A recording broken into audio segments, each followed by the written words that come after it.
8ਵੀਂ ਸ਼੍ਰੇਣੀ ਨੂੰ ਸਵਾਗਤ ਜ਼ਿੰਦਗੀ ਵਿਸ਼ਾ ਪੜ੍ਹਾ ਰਹੇ तमाम ਅਧਿਆਪਕ ਸਹਿਬਾਨ ਤੇ ਪੜ੍ਹ ਰਹੇ ਪਿਆਰੇ ਵਿਦਿਆਰਥੀਓ, ਆਪਾਂ ਇਸ ਸ਼੍ਰੇਣੀ ਦੀ ਕਿਤਾਬ ਦੇ ਨਾਲ ਇੱਕ ਦੂਸਰੇ ਦੇ ਰੂਬਰੂ ਹਾਂ, ਜਿਸ ਨੂੰ ਬੜੀ ਮਿਹਨਤ ਦੇ ਨਾਲ ਤਿਆਰ ਕੀਤਾ ਹੈ ਪਾਠ ਪੁਸਤਕ ਰਚਨਾ ਕਮੇਟੀ ਨੇ।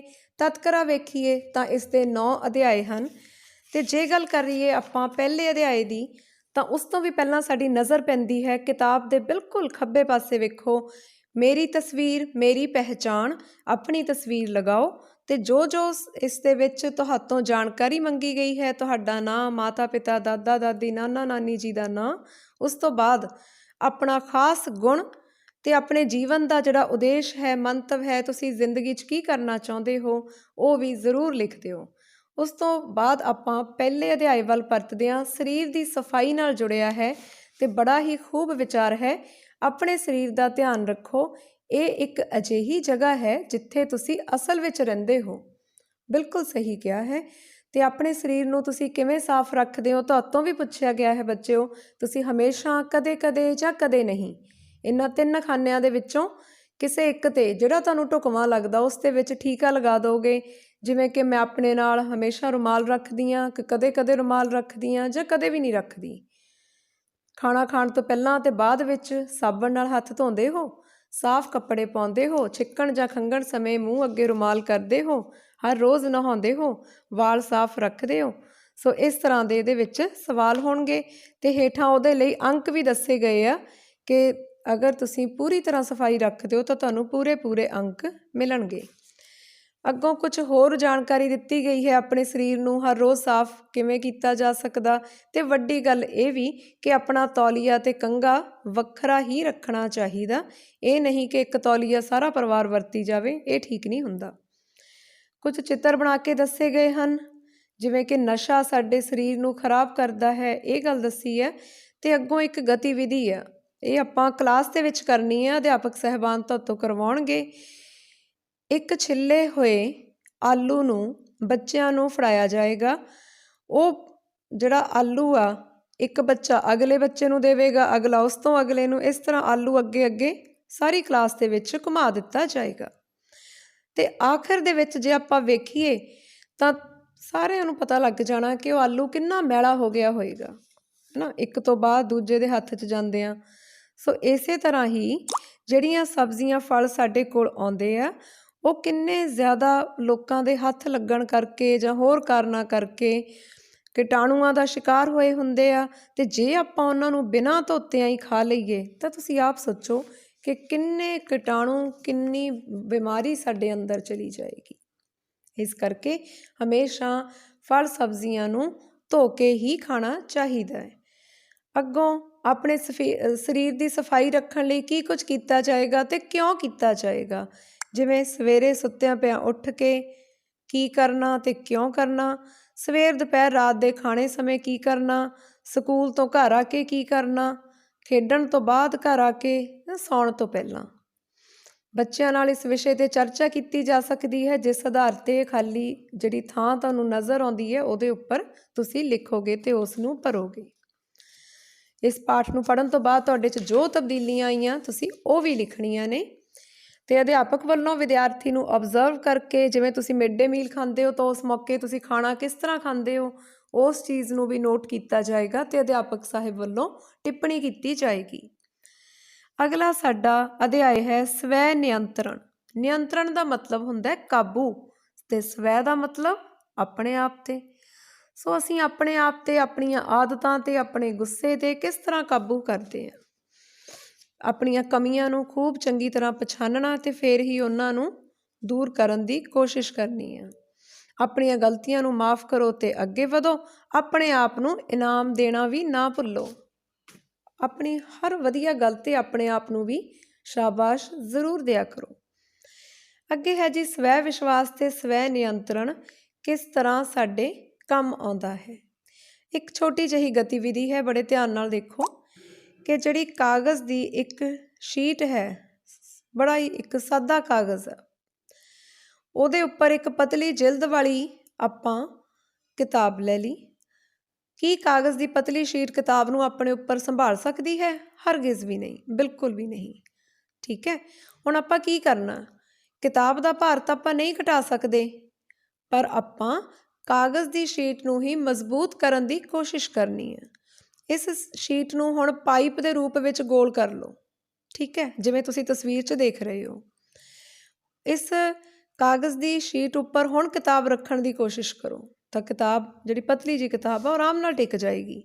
ਅਸੀਂ ਕੀ ਕੀਤਾ, ਅਸੀਂ ਆਪਣੀ ਕਾਬਲੀਅਤ ਵਿੱਚ ਨਿਖਾਰ ਲਿਆਂਦਾ, ਸ਼ੀਟ ਦੀ ਤਾਕਤ ਨੂੰ ਹੀ ਵਧਾ ਦਿੱਤਾ। ਸ਼ੀਟ ਉਹੀ ਹੈ ਪਰ ਉਸਦੀ ਤਾਕਤ ਵਧਾ ਦਿੱਤੀ।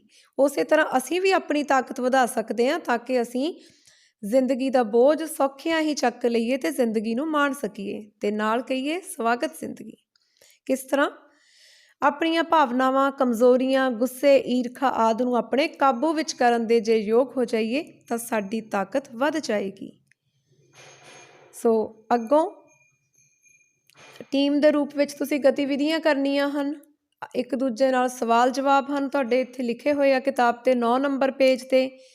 ਪ੍ਰਸ਼ਨ ਕਿਸ ਤਰ੍ਹਾਂ ਦੇ ਹੋ ਸਕਦੇ ਆ, ਜਿਵੇਂ ਤੁਹਾਡਾ ਨਾਂ, ਮਿੱਤਰ ਸਹੇਲੀ ਦਾ ਨਾਂ, ਸਕੂਲ ਦਾ ਨਾਂ, ਕਿਸ ਦੇਸ਼ ਵਿੱਚ ਰਹਿੰਦੇ ਹੋ, ਮਨਪਸੰਦ ਵਿਸ਼ਾ ਕਿਹੜਾ ਹੈ, ਖੇਡ ਕਿਹੜੀ ਹੈ। ਇਸ ਤਰ੍ਹਾਂ ਟੀਮ ਦੇ ਤੌਰ 'ਤੇ ਜਦੋਂ ਤੁਸੀਂ ਇਸ 'ਤੇ ਉੱਤਰ ਦਿਓਗੇ ਤਾਂ ਅੰਕ ਵੀ ਜਾਂ ਸਿਤਾਰਾ ਵੀ ਹੈ ਜਿਹੜਾ ਉਹ ਟੀਮ ਦੇ ਖਾਤੇ 'ਚ ਜੁੜੇਗਾ।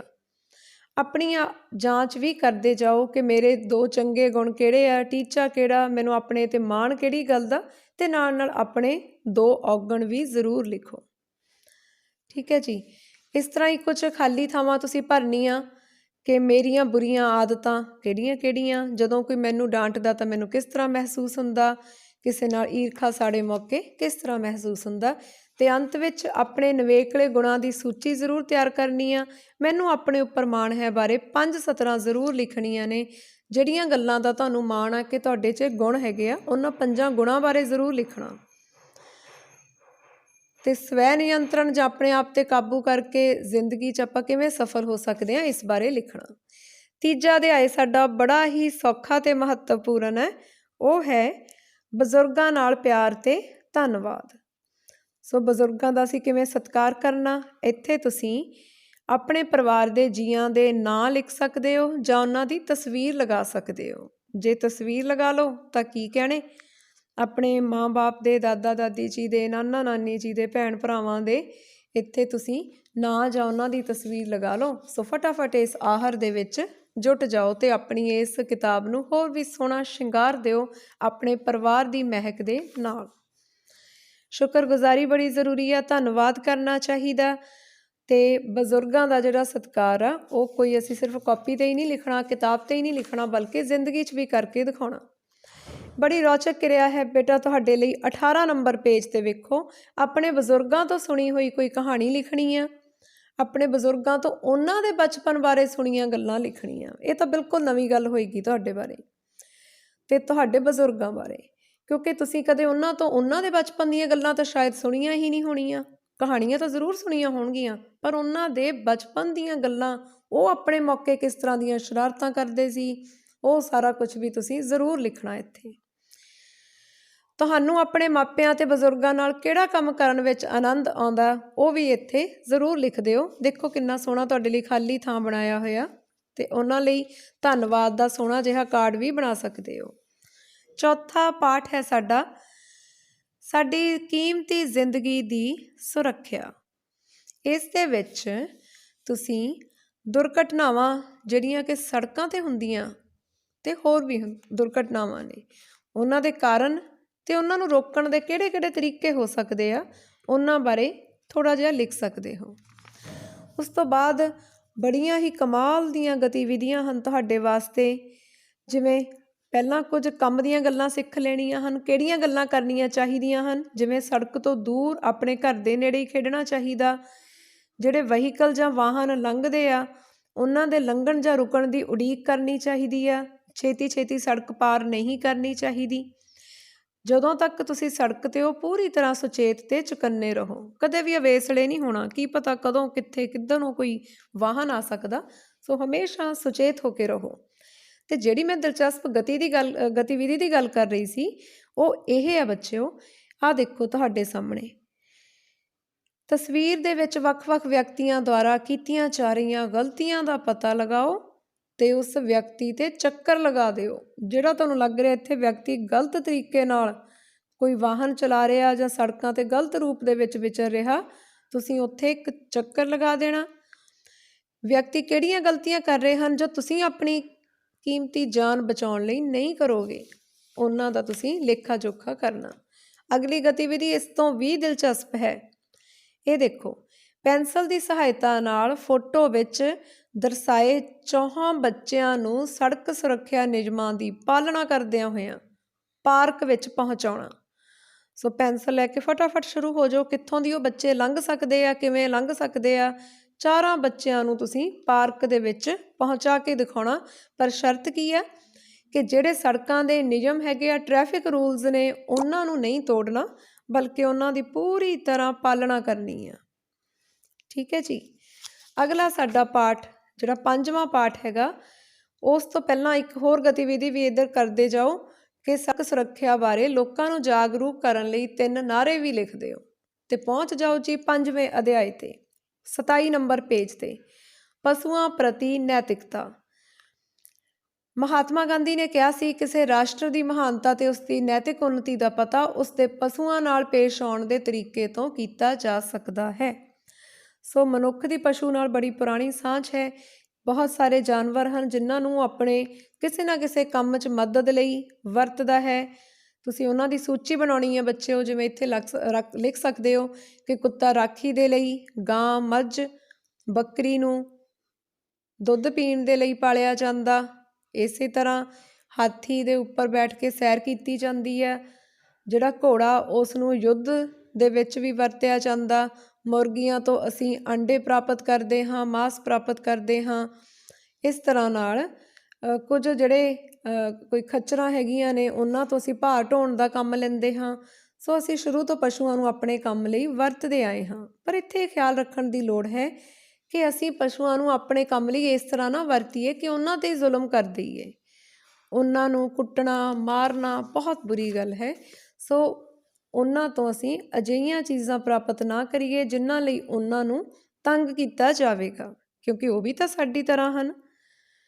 ਹੇਠਾਂ ਦੇਖੋ ਤੁਸੀਂ ਕਿ ਜਾਨਵਰ ਸਾਡੇ ਨਾਲੋਂ ਕਿਹੜੇ ਗੁਣਾਂ ਵਿੱਚ ਘੱਟ ਹਨ। ਮੰਨਿਆ ਕਿ ਸਾਡੇ ਜਿੰਨਾ ਦਿਮਾਗ ਨਹੀਂ ਹੈ, ਸਾਡੀ ਤਰ੍ਹਾਂ ਉਹਨਾਂ ਦੀ ਬੋਲੀ ਜਾਂ ਭਾਸ਼ਾ ਸਮਰੱਥਾ ਵਿਕਸਿਤ ਨਹੀਂ ਵੀ ਹੋਈ, ਪਰ ਫਿਰ ਵੀ ਕੁਝ ਗੁਣ ਅਜਿਹੇ ਹਨ ਜਿਨ੍ਹਾਂ ਵਿੱਚੋਂ ਸਾਥੋਂ ਵੱਧ ਵੀ ਹਨ। ਉਹ ਕਿਹੜੇ ਗੁਣ ਆ? ਮੈਨੂੰ ਤਾਂ ਲੱਗਦਾ ਹੈ ਕਿ ਵਫਾਦਾਰੀ। ਜਾਨਵਰ ਜ਼ਿਆਦਾ ਵਫਾਦਾਰ ਹੁੰਦੇ ਆ। ਉਹਨਾਂ ਦੀ ਸੁੰਘਣ ਦੀ ਸ਼ਕਤੀ, ਸੁਣਨ ਦੀ ਸ਼ਕਤੀ ਵੀ ਸਾਥੋਂ ਵੱਧ ਹੁੰਦੀ ਹੈ। ਸਹਿਣਸ਼ੀਲਤਾ ਵੀ ਸਾਥੋਂ ਵੱਧ ਹੁੰਦੀ ਹੈ। ਇਹ ਵੀ ਖਿਆਲ ਰੱਖੋ ਕਿ ਇਹ ਧਰਤੀ ਹੈ ਜਿਹੜੀ ਸਿਰਫ ਸਾਡੇ ਲਈ ਹੀ ਨਹੀਂ ਹੈ, ਜਾਨਵਰਾਂ ਲਈ, ਪਸ਼ੂ ਪੰਛੀਆਂ, ਰੁੱਖਾਂ ਬੂਟਿਆਂ ਦੀ ਵੀ ਹੈ।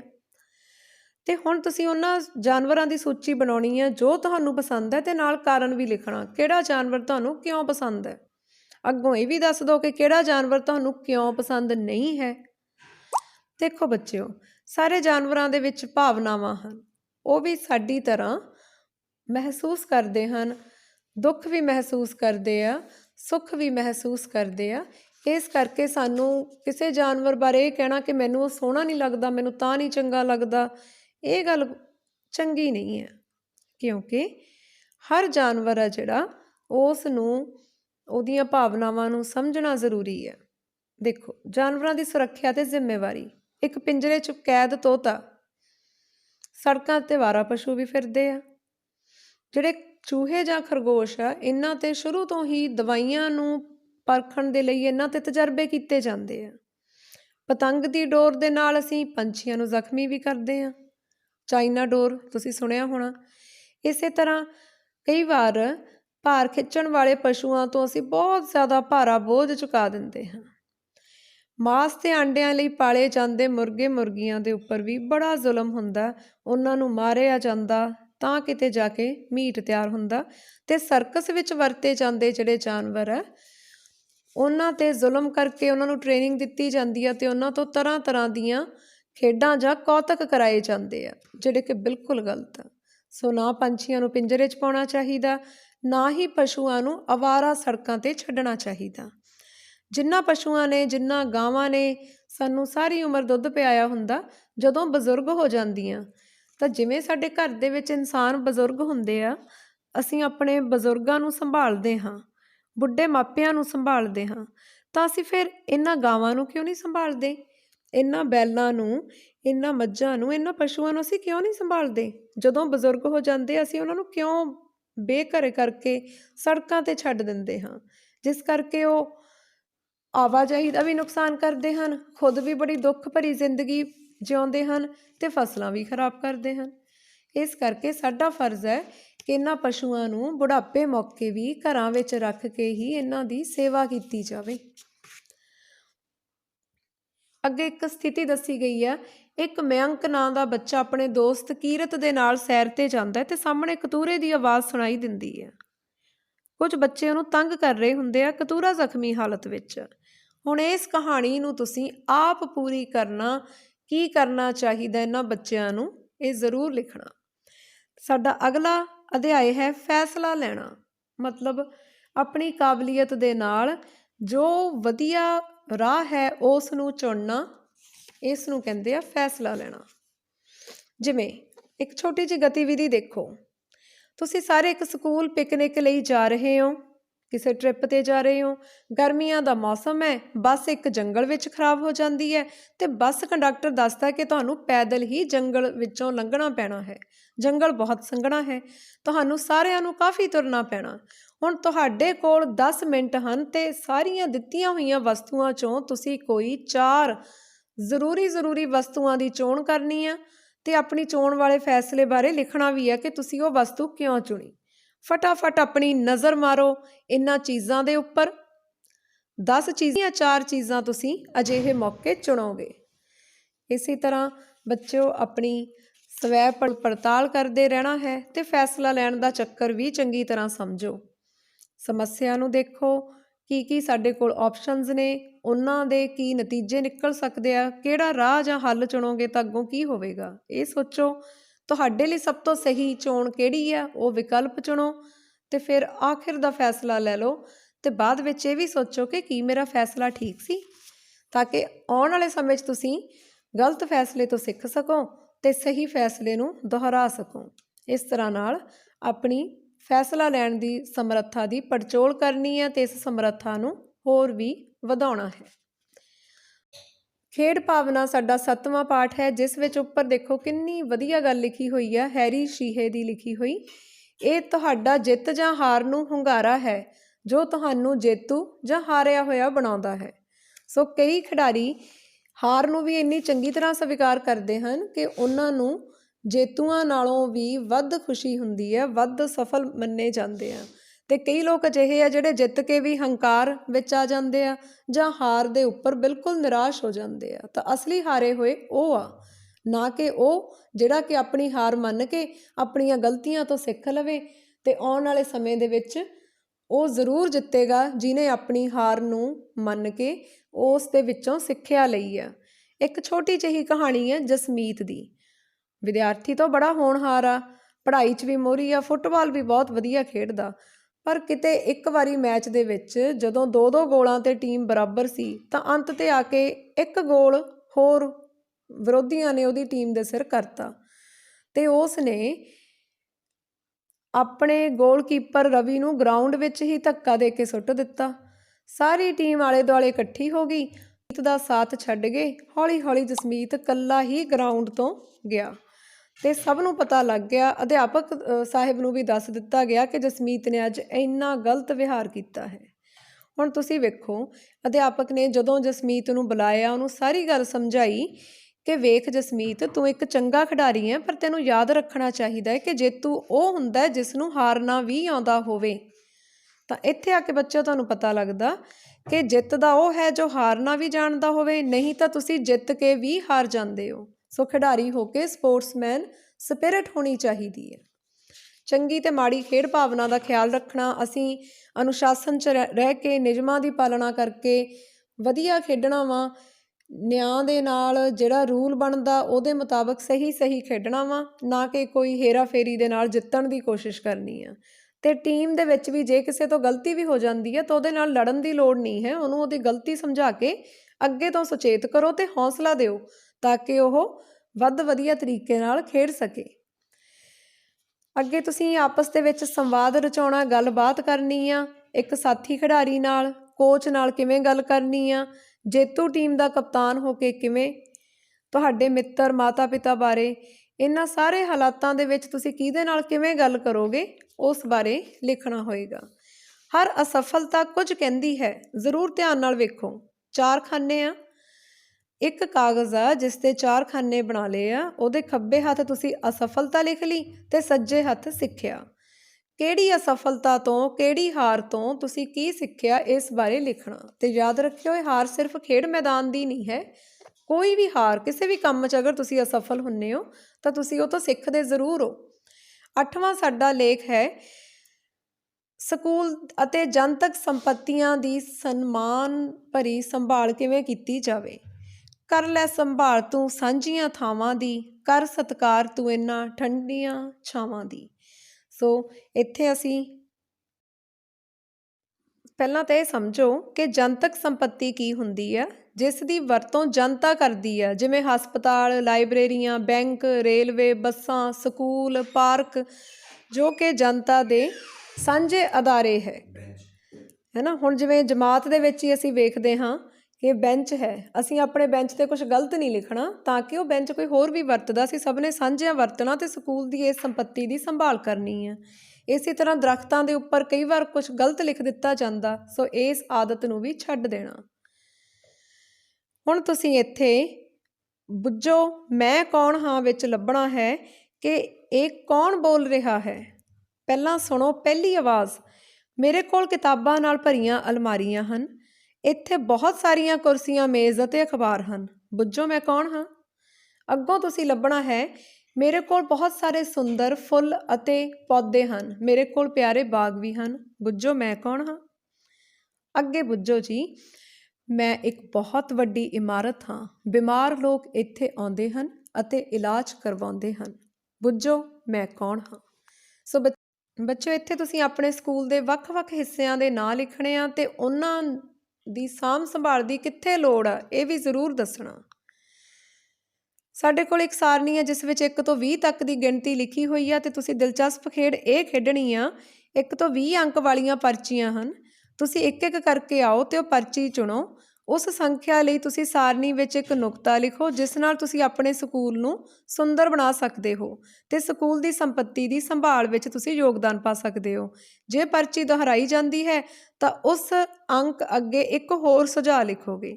ਸੋ ਜਿੰਨੇ ਵੱਖ-ਵੱਖ ਸੁਝਾਅ ਪ੍ਰਾਪਤ ਹੋਣਗੇ ਉਹ ਸਾਰਿਆਂ ਨੇ ਉਪਰੋਕਤ ਸਥਾਨ ਦੇ ਵਿੱਚ ਹੀ ਲਿਖ ਦੇਣੇ ਆ। ਦੇਖੋ ਇੱਕ ਛੋਟੀ ਜਿਹੀ ਜਿਹੜਾ ਇੱਕ ਸਾਰਣੀ ਆ, ਇੱਕ ਕਾਲਮ ਆ, ਉਹਦੇ ਵਿੱਚ ਕਿੰਨੇ ਸਾਰੇ ਸੁਝਾਅ ਹੋ ਜਾਣਗੇ ਜਿਨ੍ਹਾਂ ਨਾਲ ਅਸੀਂ ਸਕੂਲ ਨੂੰ ਹੋਰ ਵੀ ਵਧੀਆ ਬਣਾ ਸਕਦੇ ਹਾਂ। ਅੱਗੋਂ ਅਸੀਂ ਵੱਧਦੇ ਹਾਂ ਆਪਣੇ ਆਖਰੀ ਅਧਿਆਏ ਵੱਲ ਜਿਸ ਦਾ ਨਾਂ ਹੈ ਲਿੰਗ ਸਮਾਨਤਾ, ਬਰਾਬਰ ਅਧਿਕਾਰ, ਬਰਾਬਰ ਸਤਿਕਾਰ। ਸੋ ਇਹ ਨਾਅਰਾ ਦਿੰਦਿਆਂ ਇਹਦੇ ਤੁਸੀਂ ਕਨਸੈਪਟ ਸਮਝਣਾ ਸਭ ਤੋਂ ਪਹਿਲਾਂ ਕਿ ਜਿਹੜਾ ਕੁੜੀ ਅਤੇ ਮੁੰਡਾ ਇਹ ਦੋਵੇਂ ਹੀ ਸਾਡੇ ਪਰਿਵਾਰ ਦਾ ਬਹੁਤ ਜ਼ਰੂਰੀ ਅੰਗ ਹਨ।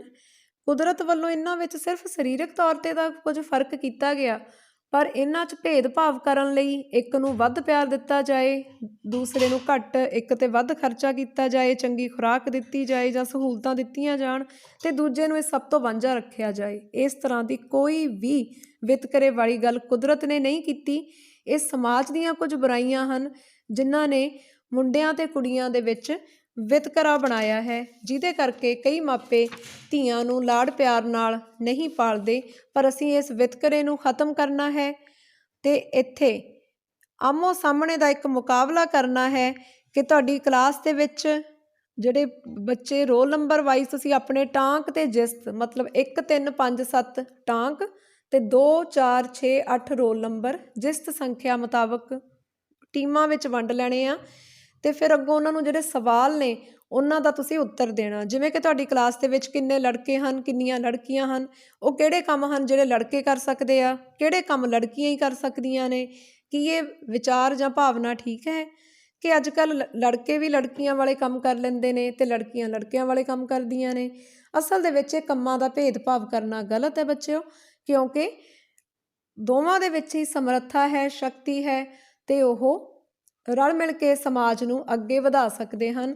ਦੋਵਾਂ ਨੇ ਹੀ ਘਰ ਦੀ ਸਫਾਈ ਵੀ ਕਰਨੀ ਆ, ਮਾਂ-ਬਾਪ ਨਾਲ ਕੰਮ ਵਿੱਚ ਹੱਥ ਵੀ ਵਟਾਉਣਾ ਹੈ। ਅੱਗੇ ਤੁਸੀਂ ਖਾਲੀ ਥਾਵਾਂ ਦੇ ਵਿੱਚ 2 ਪ੍ਰਸਿੱਧ ਮਰਦ ਤੇ 2 ਪ੍ਰਸਿੱਧ ਇਸਤਰੀ ਹਸਤੀਆਂ ਦੇ ਨਾਂ ਲਿਖਣੇ ਆ, ਉਹਨਾਂ ਦਾ ਚਿੱਤਰ ਵੀ ਚਿਪਕਾ ਸਕਦੇ ਹੋ। ਸੋ ਤੁਹਾਨੂੰ ਪਤਾ ਲੱਗੇਗਾ ਕਿ ਸਾਡੇ ਸਮਾਜ 'ਚ ਕਿਹੜੇ-ਕਿਹੜੇ ਮਰਦ ਤੇ ਕਿਹੜੀਆਂ-ਕਿਹੜੀਆਂ ਔਰਤਾਂ ਬਹੁਤ ਮਸ਼ਹੂਰ ਹੋਈਆਂ ਹਨ, ਉੱਘੀਆਂ ਹਸਤੀਆਂ ਹਨ। ਬਰਾਬਰੀ ਦੀ ਗੱਲ ਕਰਦੇ ਹਾਂ ਕਿ ਜਿਵੇਂ ਵਹੀਕਲ ਦੇ ਵਿੱਚ ਜੇ ਟਾਇਰ ਬਰਾਬਰ ਨੇ, ਪਹੀਏ ਬਰਾਬਰ ਆ, ਤਾਂ ਹੀ ਉਹ ਸਹੀ ਤਰ੍ਹਾਂ ਚੱਲਦਾ, ਉਵੇਂ ਹੀ ਸਾਡੇ ਸਮਾਜ ਦੀ ਗੱਡੀ ਨੂੰ ਵੀ ਮਰਦ ਤੇ ਔਰਤ ਦੋਵੇਂ ਰਲ ਮਿਲ ਕੇ ਸਹੀ ਤਰ੍ਹਾਂ ਚਲਾ ਸਕਦੇ ਹਨ। ਖਾਲੀ ਥਾਵਾਂ ਸ਼ਬਦ ਪਟਾਰਾ ਵਿੱਚੋਂ ਤੁਸੀਂ ਭਰਦੇ ਜਾਣਾ ਹੈ ਤੇ ਇਸ ਤਰ੍ਹਾਂ ਨਾਲ ਤੁਸੀਂ ਇਹ ਵੀ ਲਿਖਣਾ ਹੈ, ਜੇ ਕਦੇ ਅਜਿਹਾ ਵਿਤਕਰਾ ਤੁਹਾਡੇ ਨਾਲ ਹੁੰਦਾ ਹੈ ਲਿੰਗ ਅਸਮਾਨਤਾ ਕਰਕੇ, ਤਾਂ ਤੁਸੀਂ ਕੀ ਕਰੋਗੇ? ਅਜਿਹਾ ਵਿਤਕਰਾ ਕਰਨ ਵਾਲੇ ਲੋਕਾਂ ਨੂੰ ਕੀ ਸੁਨੇਹਾ ਦੇ ਸਕਦੇ ਹੋ? ਤੇ ਅੰਤ ਵਿੱਚ ਸਾਰੀ ਕਿਤਾਬ ਵਿੱਚੋਂ ਤੁਸੀਂ ਕੀ ਸਿੱਖਿਆ? ਇਕੱਲੇ ਪਾਠ ਦੇ ਮੁਤਾਬਕ ਇਹਨਾਂ ਸਤਰਾਂ ਜਿਹੜੀਆਂ ਖਾਲੀ ਹੈਗੀਆਂ ਜਗ੍ਹਾਵਾਂ ਉਹਨਾਂ ਵਿੱਚ ਭਰਦੇ ਜਾਓ ਤੇ ਅਨੁਭਵ ਦੀ ਕਲਮ ਤੋਂ ਜੋ ਸੋਹਣੇ ਵਿਚਾਰ ਹਨ ਉਹਨਾਂ ਨੂੰ ਜ਼ਰੂਰ ਪੜ੍ਹੋ, ਵਿਚਾਰੋ ਤੇ ਚੰਗੇ ਤੌਰ 'ਤੇ ਅਪਣਾਉਣ ਦੀ ਕੋਸ਼ਿਸ਼ ਕਰੋ। ਬੀਤੇ ਹੋਏ ਕੱਲ੍ਹ ਤੋਂ ਸਿੱਖੋ, ਅੱਜ ਲਈ ਜੀਓ, ਕੱਲ੍ਹ ਤੋਂ ਉਮੀਦ ਰੱਖੋ। ਐਲਬਰਟ ਆਇਨਸਟਾਈਨ ਦੇ ਇਸ ਕਥਨ ਦੇ ਨਾਲ ਬਹੁਤ ਸ਼ੁਭਕਾਮਨਾਵਾਂ 8ਵੀਂ ਜਮਾਤ ਦੇ ਵਿਦਿਆਰਥੀਆਂ ਨੂੰ, ਜਿਨ੍ਹਾਂ ਦਾ ਕਿ ਸਵਾਗਤ ਜ਼ਿੰਦਗੀ ਦਾ ਪਰਚਾ ਪੰਜਾਬ ਸਕੂਲ ਸਿੱਖਿਆ ਬੋਰਡ ਵੱਲੋਂ ਲਿਆ ਜਾਏਗਾ। ਥਿਊਰੀ ਵੀ ਤੇ ਪ੍ਰੈਕਟੀਕਲ ਵੀ ਬੋਰਡ ਵੱਲੋਂ ਹੋਏਗਾ। ਤੁਸੀਂ ਇਸ ਦੀ ਚੰਗੀ ਤਰ੍ਹਾਂ ਤਿਆਰੀ ਤੇ ਮੌਕੇ 'ਤੇ ਬਹੁਤ ਚੰਗੀ ਤਰ੍ਹਾਂ ਪ੍ਰਦਰਸ਼ਨ ਕਰਨਾ, ਇੱਕ ਚੰਗੀ ਸ਼ਖਸੀਅਤ ਬਣ ਕੇ ਨਿਖਰੋ ਤੇ ਸਾਰੇ ਸਮਾਜ ਦਾ ਮੂੰਹ ਮੱਥਾ ਸਵਾਰੋ। ਧੰਨਵਾਦ।